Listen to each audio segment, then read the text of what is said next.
Hello, and welcome to the Teslawyer Show. This is my New York Auto Show special. Thanks for watching. Please remember to like, share, comment, and subscribe. Now, on to the feature presentation. So Mike Hopper was here. We're going to do like a little open Q&A. I think he'll start off by just talking about the event in general, and then we'll kind of open it up from there. Thank you. My name is Mike Hopper. I'm a local advisor to Formula E. I'm also the former sports commissioner for New York City, so certainly have a good perspective on how events get done in this city and the differences between Formula E and whether it's the NFL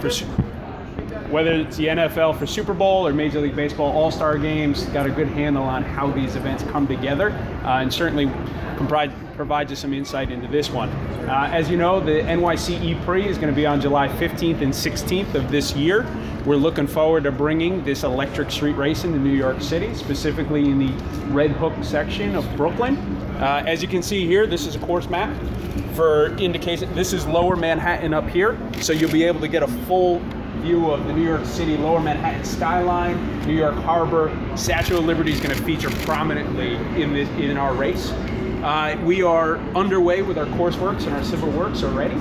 There is actually a ferry landing that is coming in here as part of the New York City ferry service that we're going to be using for our race as well. So that's actually where we needed to start our work. But we continue to go through the civil works process, and we are on schedule. Yeah. Every day we're checking that one. So we know we've got some deadlines to hit, but we're looking forward to doing this race here. So if I can answer any questions for you, I'd be happy to. I will be speaking specifically about the NYC E-Prix. If you've got questions about the series or any other questions like that, either Mallory or Peter from Sunshine Sachs will be able to get you pointed in the right direction. How long is the track? The track is 1.21 kilometers, I believe. How much? Is it 1.21 miles? I'm sorry. 1.21 miles. Sorry. 1.2 miles, is it? Yes, that's correct. correct. How many vehicles? We're expecting approximately 20 vehicles for the race. How many tickets have you sold? Tickets are on sale now. We're pushing them every day. How many people can you seat for the event? So we're expecting between 15 and 20,000 people each day. From where to where will the ferry run for transportation? Yeah, so there's going to be a couple of different ferry options, and we're working with the local operators at Circle Line and New York Water Taxi for those. There will be a route from Lower Manhattan that goes into 2 stops in Brooklyn, both in the Atlantic Basin and then another one a bit further south into Red Hook. And then we're looking at other options depending on where our ticket sales come from to see what other routes we should be adding to that. But there will be a ferry that will go right to the track? Yeah, so this ferry landing here is in Atlantic Basin, so that one will be operational that day. And there's actually another one right over here that's maybe about an 8-minute walk from the track. What about road conditions? For the circuit itself? Yes. Yeah, so we'll be undertaking some milling and repaving on the actual course itself, and all those are underway at this point. Please. What about spectator access throughout the track, other than the grandstand? People will be able to walk around some? Yeah, so we've got our e-village over on this side, right? So you'll have access from over on this side. We're working through our security plan with both NYPD and Port Authority. This is a site that's managed by both the city and the Port Authority of New York and New Jersey.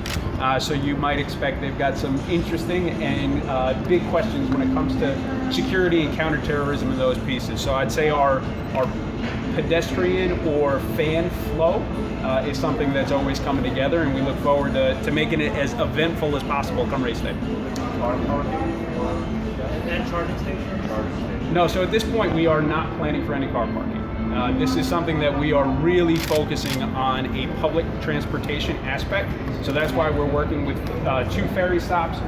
We are looking at shuttle buses, predominantly looking at Barclays Center as a transportation hub, especially because of the LIRR line that comes in there.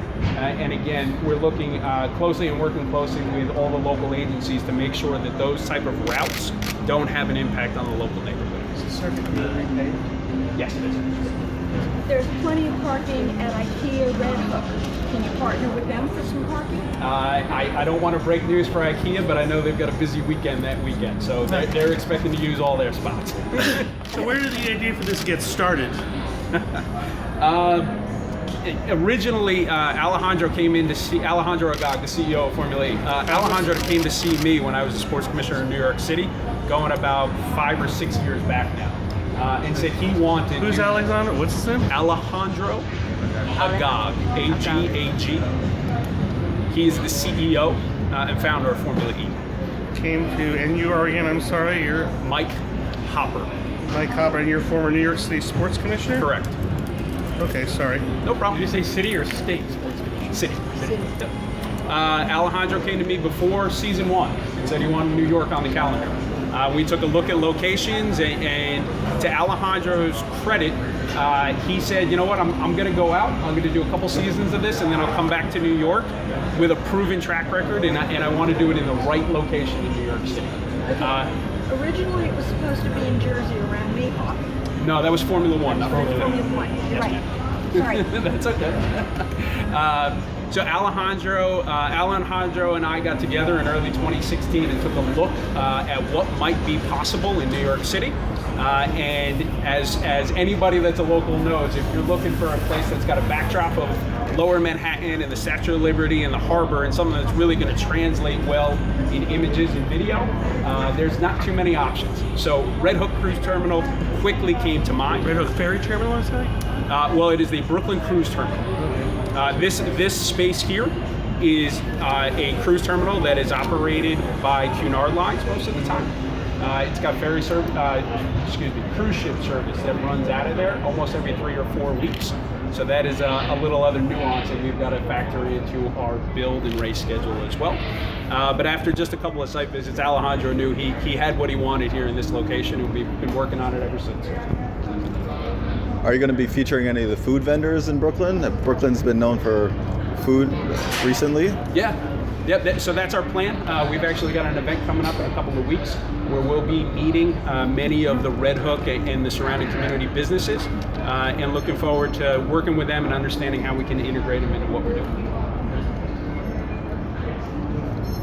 Formula E has corporate partners. Are you talking to local partners? From a food and beverage perspective? From a marketing standpoint. Like you have Qualcomm and Visa. Oh, for sure. Yes, for sure. So we are out there talking to potential local partners, and we continue to work with anybody that wants to work with us to find ways to maximize that for sure. No announcements yet? No announcements at this time. Nope. Is this a 2-day event or a 3-day event? What's the scope of this? So it's 2 full race days. It's a Saturday and a Sunday. I think on Friday? We'll probably do a shakedown on a Friday, but that's about it. Open to the public? To be determined. In other words, will the first day, will Saturday be a qualifier and a Sunday the final, or how's the arrangement of the contest Saturdays versus Sundays? No, so Formula E will do their entire race day in one day. So you'll have practice in the morning, you'll have qualifying kind of late morning, early afternoon, and then you'll have your championship race in the afternoon. And that'll be Saturday, and you could have a different champion on Sunday. You'll have the same schedule on a Sunday. So you can go either, like how do you choose what day you're going to compete? I'm sorry. Depending on where, is there a reason why you would go on Sunday versus Saturday or vice versa? Yeah, they're two completely, right. What? They're two separate races. It's round 9 and round 10 of the official calendar. It's like IndyCar in Detroit. So these are official races. These are not just exhibitions. Correct. No, these are championship races. Yes. FIA? Yes, FIA sanctioned all the way from top to bottom. Yep. Is it still 2 cars per driver? It is. Yes. Why 2 cars per driver? Run out of battery. The battery charge and technology hasn't kept up with the series, so hopefully we're making strides to improve that for future seasons. I think they said maybe next year. To allow recharging, in other words. I'm sorry? 2 cars per driver to allow recharging? There's no recharging. No, there is no recharge. It would take too long. Swap cars. Right. Oh. Halfway through the race, they go from one car to the next. So 2 cars. It's a big pit stop. It's actually shorter in most cases. I think it's 2016, 17, not 1970. Any other questions I can answer for you on the local side, do please? any previews in Times Square, taking over the pedestrian mall, something like that? Yeah, so we're putting together our promotion and activation schedule. There are certainly opportunities for that. I know next week we will have a booth at the Earth Day event in Union Square to talk about the sustainable factors in Formula E. So that'll be there. The show car will be here tonight. So it'll actually be here in this booth space for the entire auto show. So we'll have that, and then that's going to stay in market for quite some time. So you'll see the show car around town at other events as well. It was held up in customs? It's similar to the Jaguar. Yep. I heard it was held up in customs or something? No comment. What time will it be here? I think it's supposed to be delivered at some point tonight, so it's probably when doors open tomorrow. Yeah, It'll be in doors place. open, okay. Yes, sir. Where do you see your audience? Do you see it more among people who are interested in sustainability, or do you see it among folks that are really into cars and performance? It's actually been a mix so far of not only just on the sales side, but also on the awareness and the interest side. Because there's a base of people that are just interested in big events in New York City too. So from a number of different buckets, there's the motorsports audience, there's the event audience, there's people that want to see new technology and get involved with that. So for season 1 right now, it's a wide swath of people that are interested in coming. Do you have support events? I'm sorry? Support. No. Based on data, Yep. is your demographic younger or older than classic racing? Ours tends younger, and it trends in that direction. And it's from a technology point of view, from a electric point of view, those type of pieces. But I think the racing that Formula E does on the track, it attracts a lot of the old school classic fans too. Can you define a median? I can't. I don't have those numbers with me, so yeah. Sorry. What time? Those robo races? I'm sorry. Robo. I'm not sure where they are in the schedule, so What are we can those? certainly get the information for you on that I one. don't know what a robo race is. They're robotic race cars, autonomous vehicles. So Formula E has had them on the track in previous locations, and I know there was discussion, but I don't know where those have been. What type of speeds do you expect to see on? When we announced the event last September, we were fortunate to have one of our drivers, Lucas DeGrassi, with us. And he's saying on this straight here along the water and also down here, we're well over 100, if not 120 miles an hour he expects in those locations. Do you have plans for any other cities? I'm just talking about New York. I don't know what the series is going to do beyond here. Thank you for watching my 2017 New York Auto Show special. Please don't forget to like, subscribe, comment, and you can follow me on Twitter at Teslawyer Show. To see more from the Auto Show, click on my playlist or check out one of my other videos. And don't forget to share if you like it. Thanks.